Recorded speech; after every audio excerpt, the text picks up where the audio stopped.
Hi, everybody. Welcome back to Bethesda Unpatched. This is episode number 49. I am Joe the Wigit. It's been a hot minute since our last episode. We've had a few episodes missed recently because of life issues.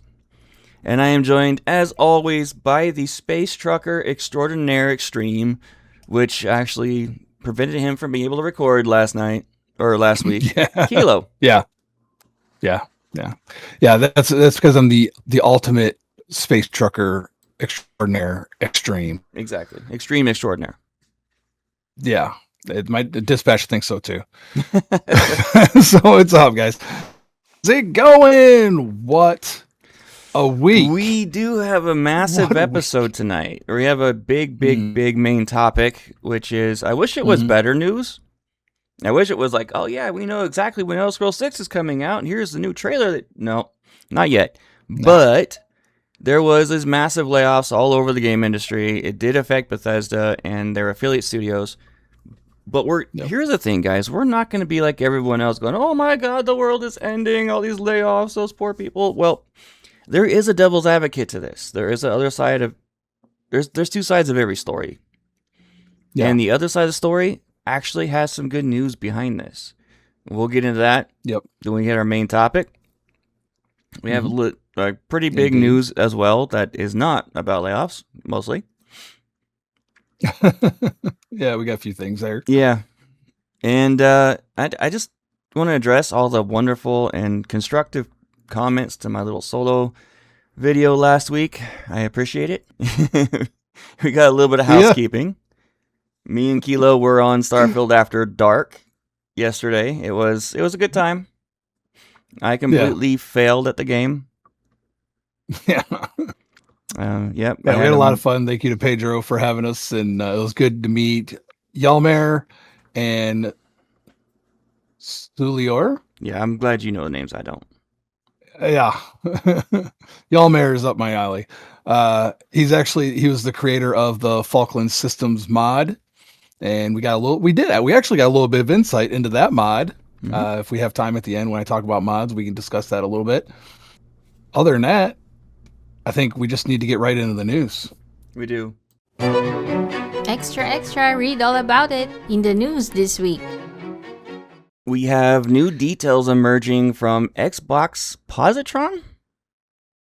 Yeah, this is actually super interesting. This is something I've been thinking about for a long time. And what the whole Positron thing is a program to take discs to digital. Now, this is actually great. I don't know why. I know I've brought this up before. I remember thinking about this when I first got Cyberpunk. If I already have the discs, then why can't I also have it digitally? Well, that's the whole idea behind this. And this is part of the process of them going discless on the Helix. We're, of course, following in the footsteps of PS5, which is also... I don't know anything about PS5. Maybe it is discless. Oh, if I know. But that's what we're moving away from. And then, like it or love it, that's just what it is. So what this does is allow you to take the discs that you own and convert them to digital copies, basically. So you'll be able to play your games, I believe, Xbox One, Xbox Series S, and Xbox X games are the games that are included. Okay.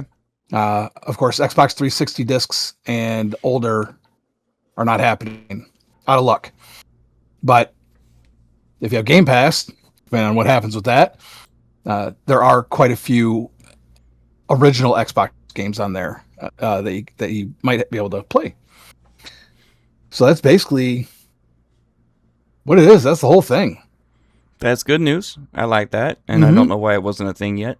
I don't think it's solid that Xbox is necessary. I'm not sure they actually decided that they're actually dropping discs. They definitely are. It's looking like that. But even Xbox's chief strategy officer, Matthew Ball, did say that they're rethinking everything about the Helix. So I don't know if it's going to support discs or not moving forward, at least for the older games. Yeah. But if that's not the case, you may still be able to take your library with you without worrying about not being able to play them. Elder Scrolls Online has dropped Season 1, and they've got a lot of really awesome goodies coming out for it.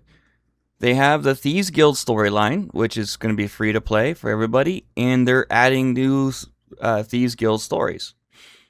Thieves Guild is widely considered the best storyline in the game. I don't know, not my favorite. I remember beating it, and it was a lot of fun. It is a lot of fun. I like Dark Brotherhood still. They're my jam. You talking about in Skyrim? You talking about Skyrim, or are you talking about Elder Scrolls Online? Old Elder Scrolls. Really? Okay. I'm late to the Elder Scrolls thing, so I'm just yeah, they're adding playing the part here. Yeah, it's considered the best storyline in Elder Scrolls Online. Now, we're talking overall, most people go towards Dark Brotherhood. In Oblivion, it was great. In Skyrim, it was fantastic. And it's really, really good in ESO as well. But the Thieves Guild kind of took the spotlight for a lot of people. And they're adding on to it. And now you can do it for free. It was a add-on that you had to purchase. And now you don't. Oh, okay. Yeah. They have new systems coming in. The favor system. The favor system is... They're going to be adding a new board into the game in all the different guilds. And there's going to be specific NPCs that are going to be asking for help, giving you quests. Now, that's tried and true, done 1,001 times. But this is different in the fact that these quests are going to be an overarching story for each of those characters posting the quest. Oh, wow. So as you do more quests from them, it will continue their story. Gotcha. And right now, I think there's over 20 NPCs that have a quest line through this system. So you're doing favors for these NPCs, and as you do it, you're going to continue their storyline, their specific storyline. That's kind of cool. Yeah.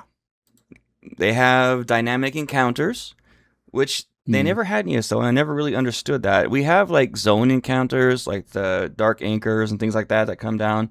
They're fixed location, and they kind of play on that zone story.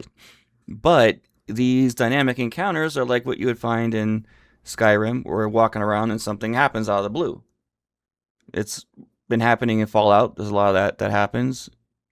And they're adding that to Fallout 76 as well, I believe, in the near future. That's crazy that it wasn't already a thing. Yeah, I know.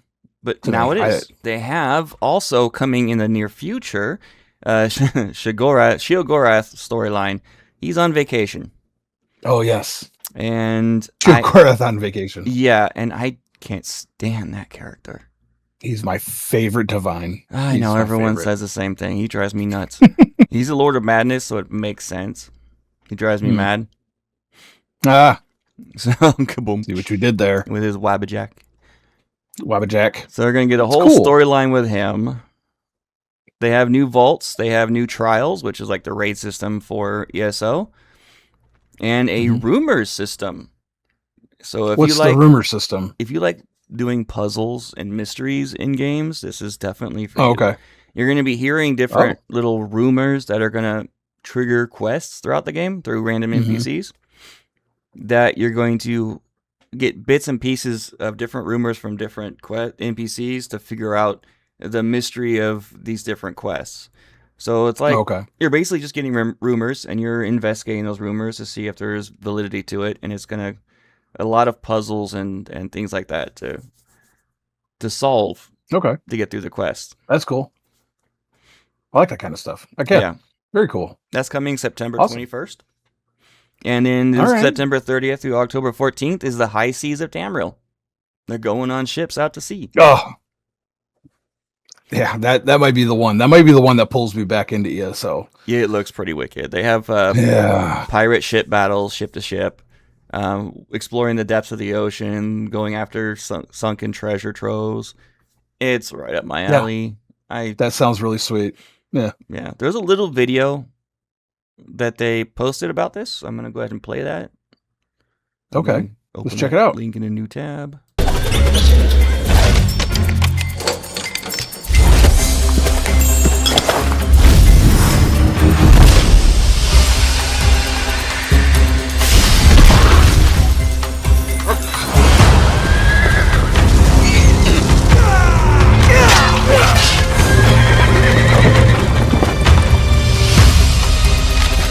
Looks like that dog was playing poker. That's Sheogorath.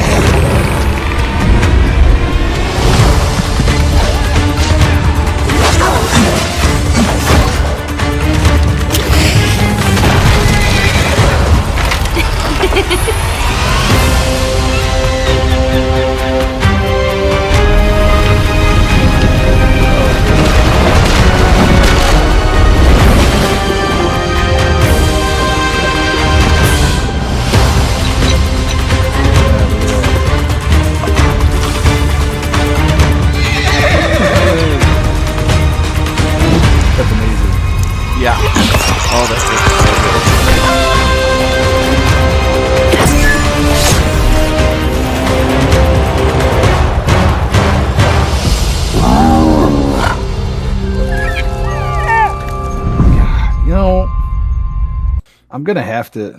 Yeah, I'm gonna have to take another stab at ESO, man.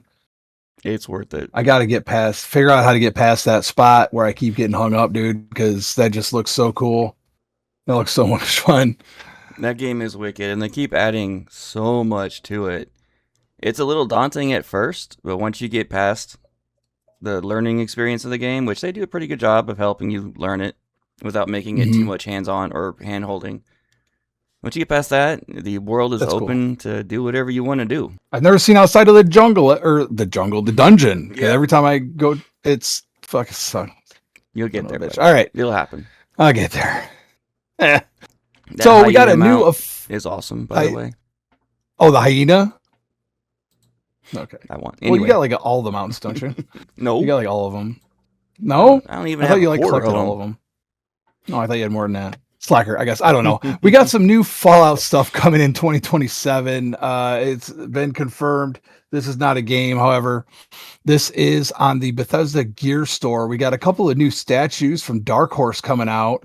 It's available. They're both available for pre-order for $80 right now. One of them is the NCR power armor from the television show, inspired by Maximus's stand against the Deathclaws. It looks so cool, set on a base that looks like a poker chip. And then and then we also have a Victor the Securitron as well. Yeah. Yeah, and they both that look poker sick. chip power armor is pretty cool. And Victor. Yeah. Those are pretty sweet. I like those. Those are How big those are coming they? next year, available for pre-order. I think they're I don't know how big are they? How big are they? Help me out. For $80, they better be pretty good size. For $80 is, I mean, well, considering what some of these things are going for, the Victor is just shy of 10 inches tall. So I mean, that's still pretty good. Oh yeah, that's a good size. I don't know what. That's pretty, right? Mhm. That's about 10 inches. Sure. The size of my head. That's 10 inches, right? All right.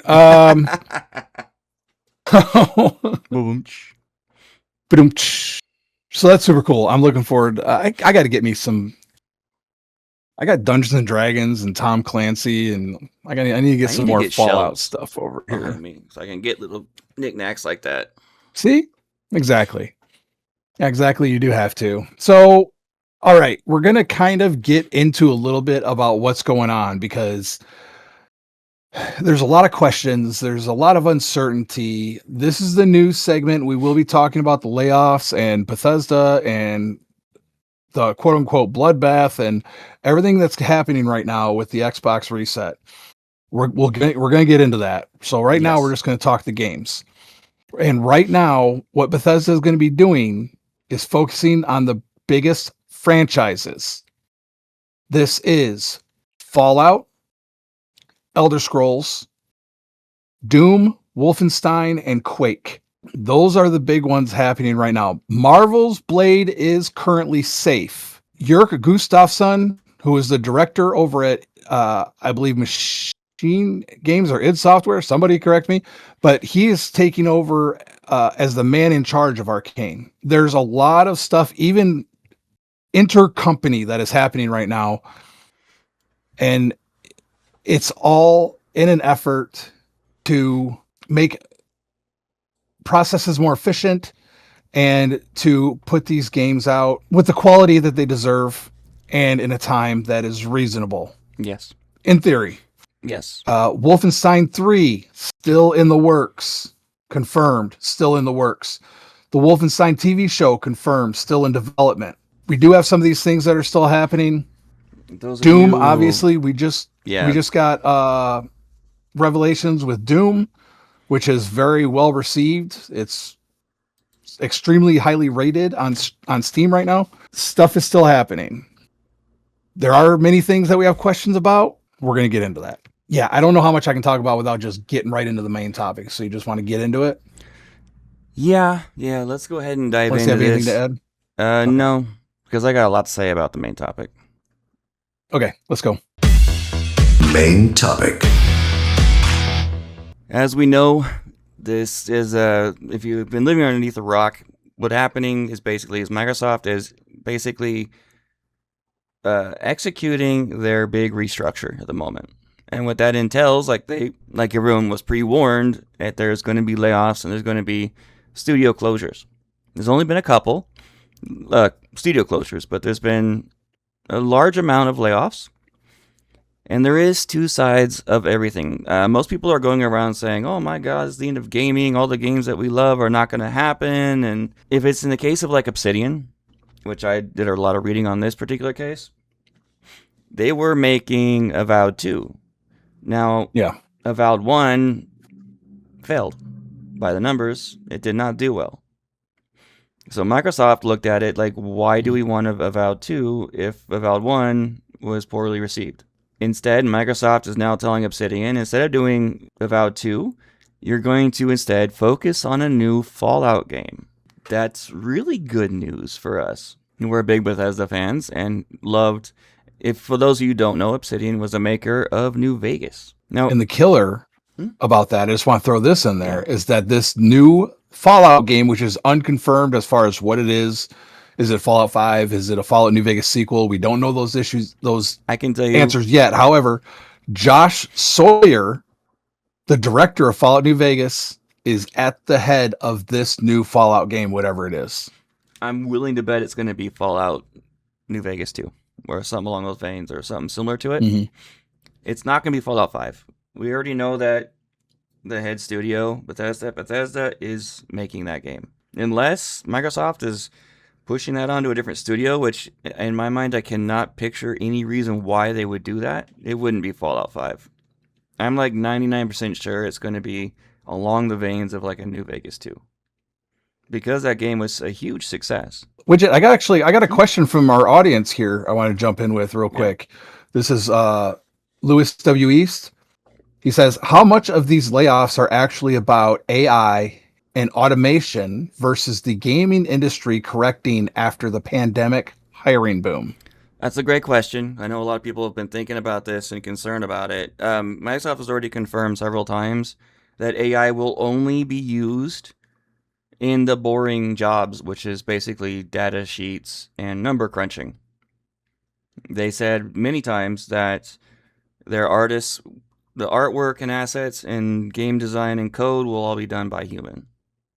So I am pretty sure this has nothing to do about AI and automation. I'm pretty certain this is because, like you said, the pandemic hiring boom, I'm trying to do everything I can to get away from political. But what a lot of people like to call slop fests have been releasing, where these games we all thought were going to be amazing, but were hired by, best way to put this, purple head teenagers that want to make an agenda and not a video game. So a lot of these companies have been going away from what makes a game fun and make, the nitty gritty, awesome stuff. Like, people are really worried right now about Grand Theft Auto 6 because it's the team that's making that game is not the team that made the other Grand Theft Autos.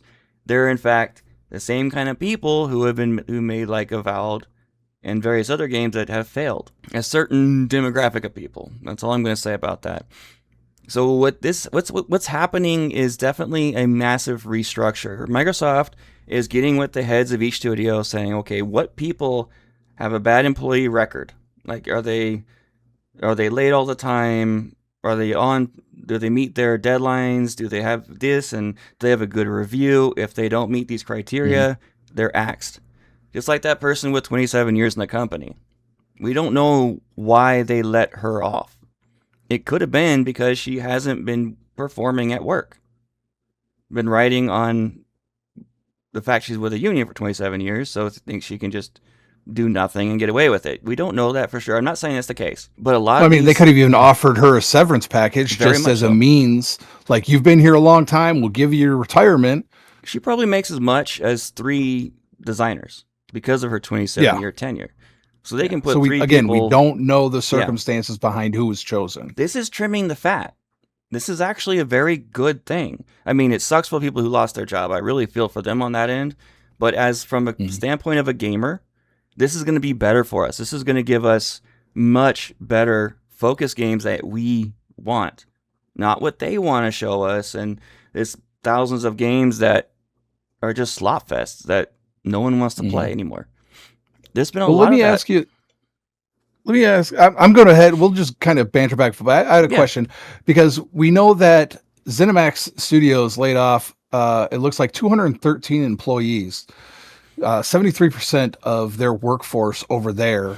And one of the managers over there, I believe, was quoted as saying, "Is we were already running a tight ship." So what does that mean for games like ESO, Fallout 76, where some of these teams are being trimmed? I know Austin faced a lot of layoffs as well. That one, I don't know. I don't know why they would do that unless they're trying to move these games in a different direction. I hope they're not trying to get rid of them eventually, because those games are still big money makers and they're still amazing games. I don't know why that's the question, right? Because we've talked about that before with Fallout 76. Fallout 76 is a Frankenstein monster of coding and implementation and development that's just been, just on top of one another, over the years. Look at this way too, though. I'm sorry. Mm-hmm. I was just gonna have been riddled with bugs. ESO in particular, right, as well as Fallout 76 on release. Maybe they feel this layoff was mostly the QA team involved. They're not keeping pace. They're not doing what they should. So now they're going to get a team in there that's going to see. Just because they're laying off people doesn't mean they're not going to hire new people to come in, right, or move people around to make it to fill in those gaps. And that is something that they've been talking about lately, with especially with Elder Scrolls 6 and Fallout 5, and something that Todd even previously before all this would talk about, like, hey, we put people where they're needed. Majority of the studios working on Elder Scrolls 6 right now. Is it possible that we could be looking at, like, if we have a streamlined product, like say you take all the lessons from Fallout 76, you decide, hey, we're going to make another Fallout 76 completely separate because we're getting into new generations. I mean, do you need as many people if you're not trying to keep the Frankenstein together? If you're starting from a fresh product where you learned all your lessons in Fallout 76 and now in Fallout 77 or whatever it is, you don't, need as many people to keep that together. Even ESO's outdated. It's been around for 12 years more, around that. Yeah. So they very well. That's a very good thought. I didn't think about that, but that's very true. And actually, the restructure makes sense too. I mean, we have the biggest example of that is Jörg Gustafsson, who's now at Arcane Lion. They're even moving the executives between companies underneath the Bethesda umbrella. So it makes sense that they're going to put people where they need them. Yeah, Microsoft knows they need to do something huge, and now they're executing it. I feel like they're now again. It sucks about the layoffs, but I feel that Xbox is doing what they need to do. The new CEO, I always cannot pronounce her name off the top of my head, but Aisha Sharma. Yeah, I think she's on the right path. It sucks. Like every time you're doing any kind of restructure or rebuild, having to trim the fat, try to figure out what's not working and get rid of it. That's the hard part. It's like every movie. Yeah. You have those points in the movie where it drops off and all the bad things happen, and then it goes to the ending and everything builds back up to being even better than it was before and being awesome. Okay, so we are in the Empire Strikes Back era of Bethesda, getting ready for Return of the Jedi. Exactly. That's a very good analogy. And, I think what we're seeing here is what Microsoft saw was, Phil Spencer was not getting it done, obviously, because he had two. I mean, this is horrible to say because we want our games to be made by people who love games. But if the company making the games doesn't have the money to make the damn thing, we're never going to see it. Yeah, a 4% profit margin. Whereas is Phil, nothing. Yeah, Phil had a lot of heart for the companies he worked with, for the people that he worked with. He had a long relationship with them, and maybe that was a gift as much as it was a curse. Now we have Asha coming in. She has no sentimental attachment to anything. She's looking at the hardcore numbers. What is this? What's it going to take to get this company back on track? And I think that's where we're at. Someone who comes from the Detroit to get rid of all the cheaters. Someone who comes from Detroit, obviously, the big three are huge, and you see a lot of this stuff with layoffs and things like that. And it's extremely difficult for families, and especially I can't imagine video game is even more competitive. Oh, it's bad. Being a creative in this industry is even more competitive. So, I do feel for those families, but I think that we're looking forward to better games. And another thing, And I do not think I don't believe that. I'm sorry. No, I just want to throw this out because this is another thing that's come up. I don't think we're going to see massive delays in Elder Scrolls 6 or Fallout 5 because of this. I think this is moving forward. This is an attempt to make these games faster and better. Yes. So one thing, I had a great thought and I lost it. Oh, man. We're both very passionate about the subject, so we keep talking over each other. Yeah, it happens, but I just go on with my current train of thought, which don't get old, people. Don't have medical issues. It sucks. Yeah. According to YouTube, we're too old to be trying to do a podcast. Well, can we address the rumor about Elder Scrolls 6 being delayed another 2-3 years? Sorry, but I feel and I kind of know that's complete horseshit. And the reason why this particular media company said this was because Elder Scrolls 6 was not shown on any major Xbox showcase this year. So they think in their minds that, that means it's not ready to be shown, which means it's going to be 2 or 3 years out. No, people, Todd has said it himself 1,001 times. He likes to just spring it on everybody last second. I don't know if he gets his jollies off by that or what. We media hate it, the fans hate it, but he does it anyway because he likes it. No, look, Todd, I think you're an amazing designer. You're a great, amazing director, but stay out of the marketing. Don't do it. Stick with what you're good at, buddy, okay? Well, we kind of touched on it a little bit. Do you want to get into AJ Trujillo's comment now? Let's do it. The guy we've been talking to on our YouTube comments? Oh, yeah. Yeah, might as well, huh? Yeah, since we're on the subject. AJ, thank you so much for your comments, man. You were the only good comment in my last video. I appreciate you so much. True story. He had 2 original questions. I kind of touched on this in the last little short video I did. It was episode 48 and a quarter. He asked us about what I meant by going gold, which I've covered that in the last video. So if you don't know, go ahead and check that out, or you can just research it. He also asked, and I wanted to have my partner in crime over here before we got into these, and the big one he asked was, do we think that Bethesda is holding back showing anything of Elder Scrolls 6 because of Grand Theft Auto 6 and its current fanfare? Personally, don't think so, because in my mind, and a lot of people's mind, they are 2 juggernauts in the same area. Elder Scrolls 6 is huge for all the right fans, and Grand Theft Auto 6 is huge for all the right fans. Like me, I am way more interested in Elder Scrolls 6 than Grand Theft Auto 6. I know my homie over here is more about Grand Theft Auto 6. Yeah, sorry. It's what it is. Not the more I read about it. The more I read about it, I'm like, oh, Jesus. And honestly, I don't know that answer for sure. I don't think they do that because they haven't done that kind of thing in the past. They haven't really cared about what anyone else is doing. And they just kind of release it on their own time frame. I really think that what's happening is Todd Howard and his team are waiting until they have a completely, fully polished presentation to give out. And they're going to do the presentation like no more than a month before release. That's how they like doing this crap. They like dropping like, hey, here's Elder Scrolls 6. Oh, guess what? Yay, look under your seats. You're going to have a copy of it.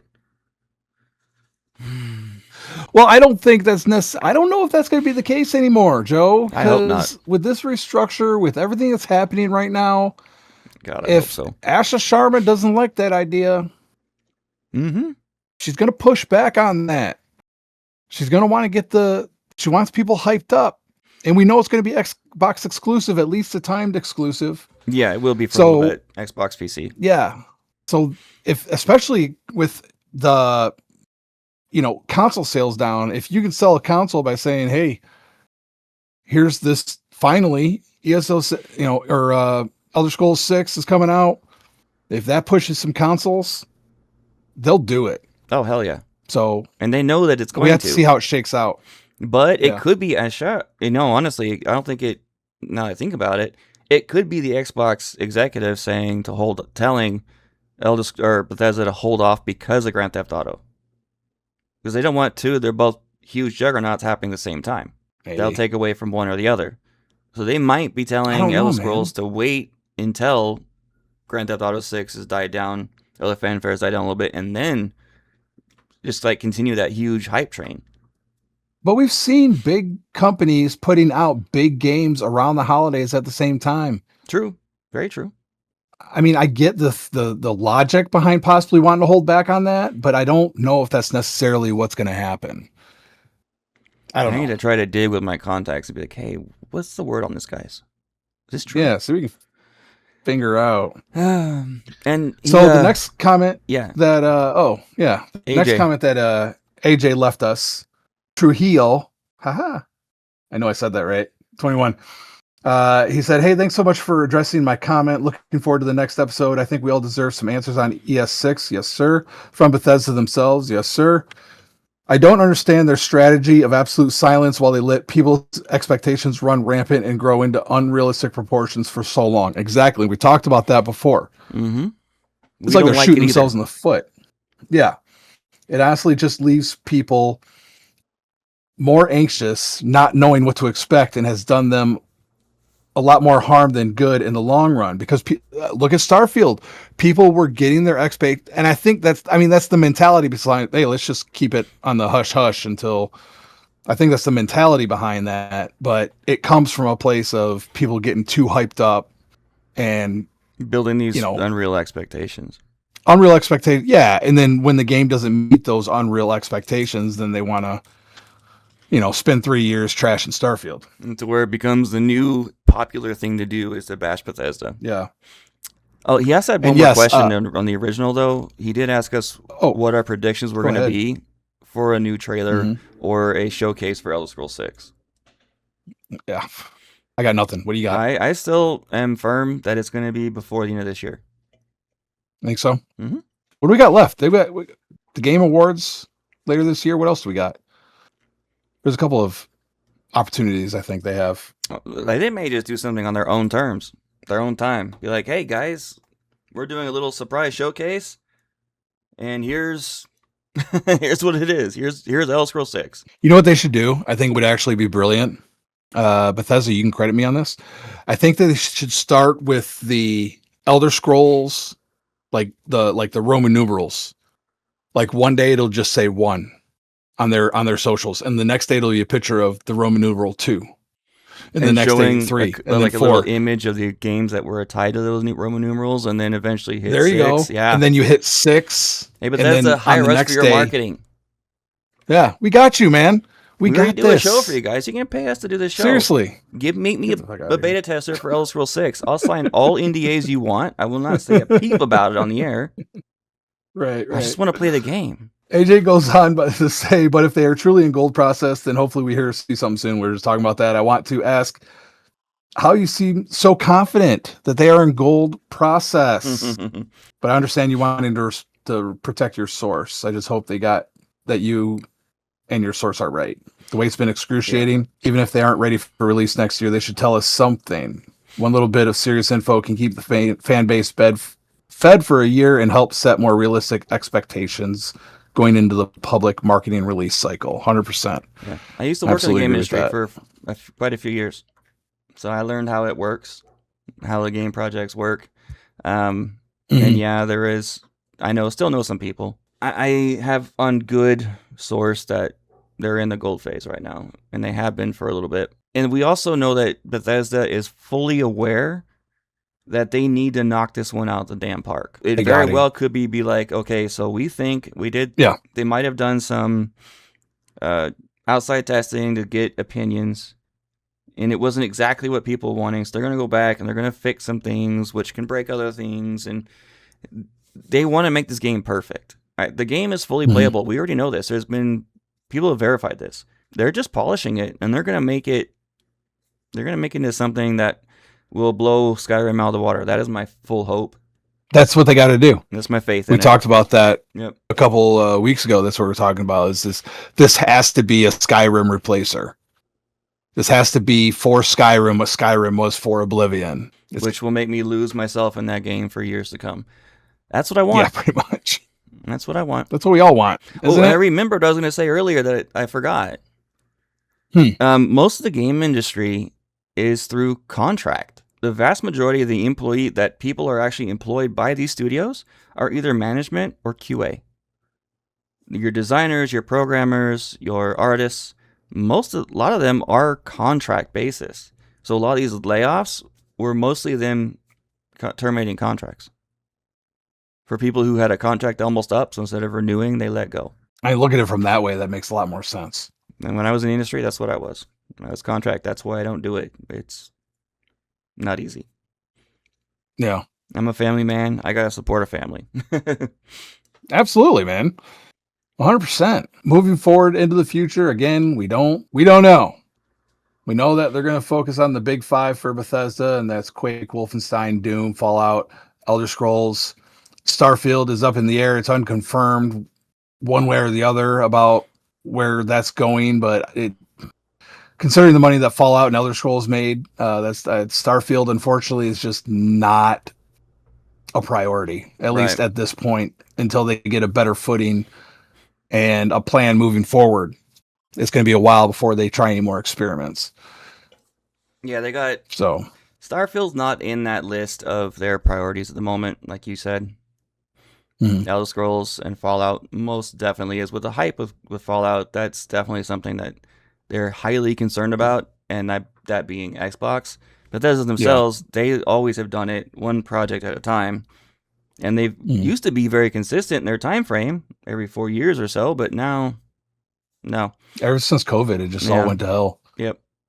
And I just wanted to bring this up because I put it on our socials, but I haven't said it on the show. By the way, regardless of what happens to Starfield in the future, StarCon, the second annual fan e-convention. We did one last January. The next one is going to be on January 27th of 2027.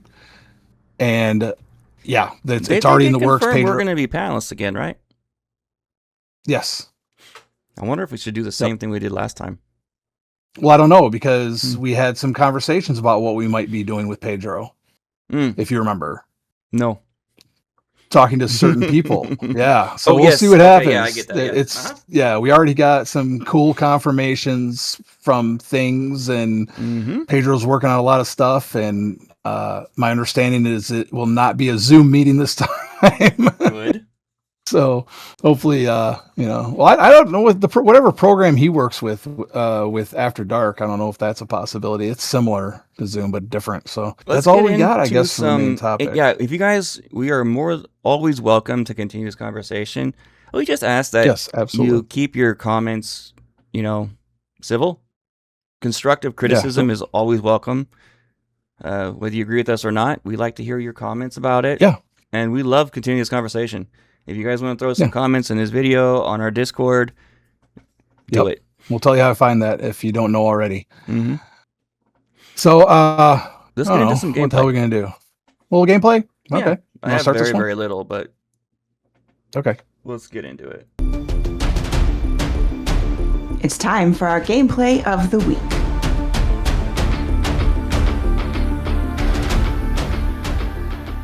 With my health issues, I'm still going through a bunch of testing. We think it might be Hashimoto's, so we're still trying to narrow down what's going on with me. But I did get a little bit of Starfield time in, and I'm doing the Crimson Fleet without having to report in the UC. And it's that's right. Really cool experience not having to do that. I'm going down to the key right now. Okay. And that's a nightmare on extreme because I can't go stealth in most of that area. If I can't go stealth, it's a nightmare for me. So just to back up, to remind everybody, in order to do this, you have to get arrested by SysDef and then turn Ikande down. Yes. You have to be arrested. And then you get contacted by the Crimson Fleet. And then two ways that we always knew about it before was getting arrested, then accepting his offer, and then doing it. Or you do the UC main quest. And then about a quarter of the way in, they give you a quest to go start the Crimson Fleet one by volunteering into it. Yeah, like you Oh, just the said, Vanguard. You joined Yeah, the Vanguard. Vanguard. And that's one of the assignments. Yeah. Gotcha. So, and this method, you turn them down, and then it's not super clear on what you have to do, but you do have to go back to Mars, and there's a guy that will contact you. So after you get released from jail, you have to wait 48 hours. I didn't know this. I had to go research on how to trigger it. I had to go back there and then meet up with the contact and start it. But after you wait 48 hours, a guy will come up, talk to you, and say, hey, we love what you did. You showed some balls. Go talk to so-and-so. And that takes you to the guy where you got to go fleece the guy for his loan money. Now, what's the difference between this method and the previous methods? The big difference is that I became an instant UC enemy. Not for all of UC, just that one branch. SysDef. For SysDef, yeah. Yeah. And I do not have to report. They have no And you don't have the non-lethal options. Right. Like, yeah, when I went to go get that guy on the ship to go hunt him down and kill him, I had no option to keep him alive. I only had 2 different methods to kill him. There was no other way. So I convinced the crew to take him out. Well, not nice, but... Yeah, so it's if you ever want to do a full bad guy route, this is the way to do it.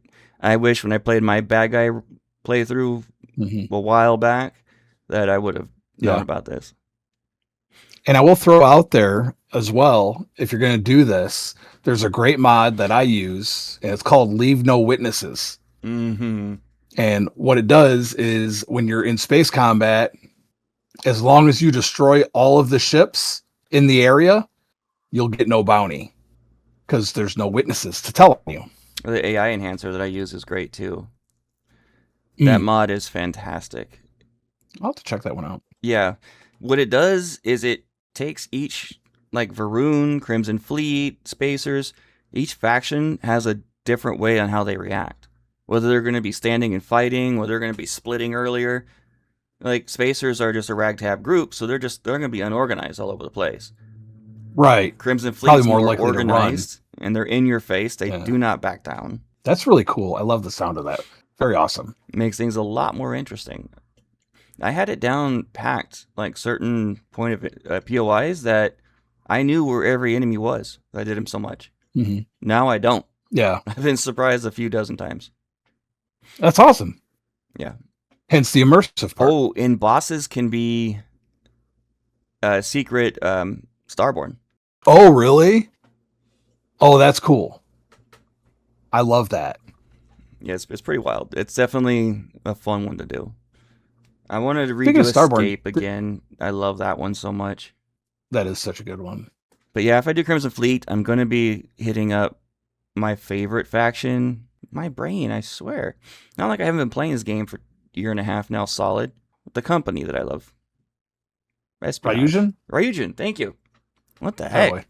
Ryujin Questline, one of my favorites. So I'm going to try doing it a different way this time. I think I've done almost every way, but we'll see. After I complete Crimson Fleet. Gotcha. Oh, and I'm also going to be doing the 2 mods that I haven't done yet that you did recently. Beyond the Veil and the Veil or Everbright? Yep. I did Everbright already. Yeah, not a fan. Yeah. And I'm going to be playing ESL more with the misses. We're going to get back into it. Oh, man. I'm in Aquila City right now. I should go do the chef quest. What was that? Oh, yes. That one was fun. That was a little one that Bethesda made. Yeah. Wasn't it during like Thanksgiving a year ago or something like that they released it? I think it was. Something like that. Yeah, that's a fun one too. That's definitely good. Is that it? Is that all you got? That's all I got. Oh man. No. Well, I was playing Terran Armada, and I'm having a lot of fun with Terran Armada. I do recommend it. Free lanes is excellent. I've said it before. I've said it here. I've said it on Starfield After Dark. It should have been part of the base game, but we have it now. But I was having problems because I was doing the Terran Armada, I was doing the incursion and stuff like that. But every time I jumped into his system, I was running into Watchtower because I also have the Watchtower mod, and I had to take care of this one array. It was just one of those situations where you got like 24 ships already there, and then you got more warping in, and you got the little array shooting around the map because it does that little like teleport thing. It does. Yes. And I was getting smoked I have very good weapons, very good shield. I I had my wingman from Watchtower, but just did you put that new display, that new system in your ship where you can use X-Tech to enhance your ship? Not yet, no. You want to do it? If I can remember. Because I have some of the. Oh yeah. Yeah, because I picked up some of the. I picked up some of the components. I know I picked up some of the components of things that you can use to upgrade your ship, but I haven't. Not just that, but if you put the ship terminal somewhere on your ship by going into customize or build mode. Yeah, build mode, where you can put a ship terminal in, and you use that, you can use X-Tech to enhance your shields, your different weapon types in different ways, as well as your engines. Well, what I ended up doing was I ended up deciding, like, okay, I need more ships. Of course. So I'm like, well, always the answer. Let's get some free ships, even though I have more money than God. I decided, I'm like, all right, well, I'm going to go and do the Freestar Ranger quest line, because that's like my favorite. Mm-hmm. And apparently, what was it? If you do Freestar Ranger first, I think it changes your conversation with the Vulture. Or no, if you kill Ron Hope, it changes your conversation with the Vulture when you do the Travis Alliance Vulture, which we don't see enough of in Starfield. So it's cool that you get something like that. But so I got the Smuggler. I did the Red Mile. Oh, I'm on my way to see Marco. Nope. I saw Marco. I cleared his ship already. So whatever comes after that, tablet back to the dude at the Rock. That's where I'm at. Currently there. I did a bunch of shipbuilding. Naturally. Like I do. I'm about to, after that conversation with Hjalmir, and he was talking about the points within the game. What did he call them? I can't remember. The thing that populates the space, the system that populates the space in the game. I'm thinking about getting rid of Stroud Eklund Premium, because I've used it a lot for a lot of ships, and mostly because it's cool, because you have like so many different options as far as like you can build a bedroom basically for every main character, right? Andrasia and Sarah and Barrett and Sam and even Cora, Ship Doctor. Which is always kind of cool to have like that customization on there, like that personalization from the characters. Just, I don't know, from like an immersive standpoint, it's pretty cool. But I think maybe I get rid of that. I clear my cache. Maybe I try Falkland again. Oh, I'm going to wait on Falkland, because he said because the problem with Falcon, there's a couple of problems. One is it interferes with other shipbuilding mods. So if you have too many or you're not in the right order, you're going to crash. Also, the problem with Atlantis having only so many resources available for that area, adding Falkland makes it crash. So what he's doing, what he's working on right now, what we talked about with him, is he's going to make a Falkland space station so that you don't have that chance of crashing every time you go to New Atlantis. And hopefully, if you're watching how many mods you're putting out there, based on what he was saying, with the population of the mods, you can reduce your chances of crashes. And I know the thing is that Stroud Eklund is so big that it adds so many different things to the game. That's a big, because I do crash on occasion going into my ship. That's part of it. Oh, okay. Especially at New Atlantis. Yeah. So and I've used your ship up properly. Right, exactly. And I'm basically like, I really want to do more with the Drake cockpit. I want to do more with the new Nova stuff. I have a bunch of stuff that I'm ready for my Crimson Fleet playthrough, because I got Eleonora's Crimson Fleet habs, which are really cool and really well done. And I also have Owltech habs, which are also really cool and really well done. So I think maybe a lot. I have so many mods, dude. That little bar is just shy of like halfway full on the mod. You're loaded up with ship mods. I'm loaded up with combat mods. Yep. Ship and characters. Well, I got the new crew, which is really awesome. And I got Lyria. I think I just need to back it all off a little bit and kind of cool it with the mods. Speaking of mods, I have a mod to share this week. And it really just, the title itself really, really caught me. And this is for Fallout 4, guys. And it's called Fallout Breach. It will offer fans an Aliens-like horror experience. This looks really, really, really There's cool. been a lot of mods that turn Fallout 4 into a horror game. I've seen. We've featured a couple. We have, yeah. There's, yeah. Because everybody wants it, and that's why I think, and they've been talking about that lately too, that they're going to go back more towards the survival horror, more the darker, grittier, like Fallout 3, the grittier wasteland with Fallout 5. That is currently what they're saying. Mm-hmm. They recognize that Fallout 4 was too bright. It wasn't as dark as it could have been, and they're going to fix that. But on June 3rd, you can find this on Nexus. Fallout Breach was added on July 3rd. It was added, and just in a few days, it secured 1,500 downloads. This is brand new. This is brand new. So you'll need the Automatron DLC, Far Harbor, and Nuclear World, as well as the Enclave Remnants content added with the current gen update, which was rolled out in 2024. So the inspiration behind Fallout Breach was the Aliens franchise. Breach is a narrative dungeon mod which sees the player explore a sunken research facility, uncover its secrets, and discover the fate of the unfortunate expedition that came before them. The mod's questline line begins at Nahant Chapel, a creepy enough location. I remember that very clearly. Once you're above level 15, you also get a new pulse rifle weapon, which I really hope is like the one in Aliens. Creepy new enemies and an atmosphere that will probably send chills down your spine, which is something that doesn't really happen all that much in Fallout 4 per insidergaming.com. If you want an Aliens experience in Fallout 4, check that out. It sounds really, really cool. That is interesting. I'm definitely into it. Definitely. I need to play Fallout. Well, that's all I got again. for today, brother. I've only played half that game. Yeah, I keep that's saying another that. one where all I'm these like, different games I gotta play, but I just don't. Yeah, I'm chronic with my mods on that one too. But they did just expand the memory capacity for mods on that one, so it might be worth revisiting. That's gonna wrap up tonight's episode. Again, that's a damn show. If you guys want to comment on our main topic today or anything that we talk about, more than welcome to do it on our YouTube comments or into the best place to do it is directly through our Discord.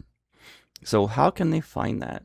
Well, they can go down into the episode cards or the episode description and find a link directly to our Discord, or you can go to our link tree. Our link tree is linktr.ee/wyrdkhaosmedia. Weird is WYRD, chaos with a K media. And if you want to email us, it's weirdkhaosmedia@gmail.com. And AJ, you are very welcome. We will see you next episode. Thanks for joining us tonight. If you guys leave those comments, please like and subscribe to our channel on YouTube. We really appreciate it. That bell icon lets you know when we get any shorts out, our episodes come out, as I do re-edit and release these episodes on Saturday evenings on YouTube. Mm-hmm. Our audio version of the episode always comes out Friday morning, bright and early, 3 a.m. Eastern, 6 a.m. Pacific Standard Time. Reverse that, yeah. Sorry, 3 a.m. Pacific Standard Times and 6 a.m. Eastern. That's what I meant, that one. So you can find the audio version everywhere except YouTube. YouTube is where the only place we put our video version on. And I will get back into doing the full edits of the show, hopefully in the near future, once things settle down with health and things like that. So if you can give us those 5-star reviews on iTunes and Spotify, we greatly appreciate it. That lets the algorithm know that, hey, these guys may be worth watching, and shows everybody else, say, hey, check these guys out. You like Bethesda? Here you go. And that's going to wrap it up. That's going to be it. Have an amazing week out in Bethesdaverse, everybody. Peace out.